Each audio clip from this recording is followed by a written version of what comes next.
everyone, starting a new project. I want to make myself a longsword or a bastard sword. Aiming towards a bastard sword, so I'm probably going to call this video longsword, truck spring longsword or something like that, because I'm making it out of a truck spring. But I'm aiming for a functional sword with a certain degree of historical accuracy. I was going to go and research the oak shot typology I was going to do, but I forgot to before I started the camera. Whoopsies. I'm going for a diamond cross sectioned sword with a continuous taper all the way down the length of the blade. I'm aiming for the lower weight range, the lower historical weight range. I'm aiming for like about 1.2 kilos maximum, and lengthwise I want it to be longer than the blade for a single-handed sword. What I'm going for is, well, something that would be fine as a one-handed sword, but with a longer handle, like this one here. This is what I think of as a bastard sword. This would be a normal one-handed sword length, but it's got an extended hilt. But yeah, I'm just going for a diamond cross section, triangular taper, bit on the light side. But yeah, I've got a pair of long swords that I'm using for sort of reference in terms of feel, but shut up, Adrian. So the material I'm using for this long sword is some kind of car or truck spring. Don't know what it came out of. I got it from a recycle tip shop. I got the whole spring set for $30, so it's quite a cheap resource for spring steel. And from what I understand, spring steel is in a good carbon range for swords.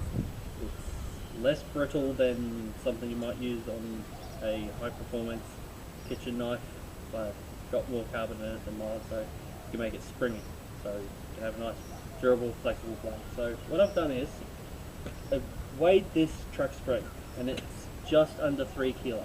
Now I want my starting blank to be about 1 kilo, maybe just a little bit over.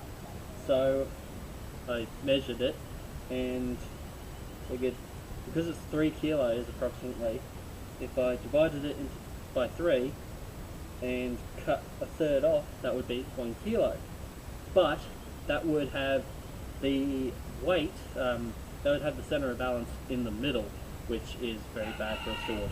So I figured I would have it 2/3 at this end, going to a point at this end, because using geometry, we can figure out that it's twice as wide.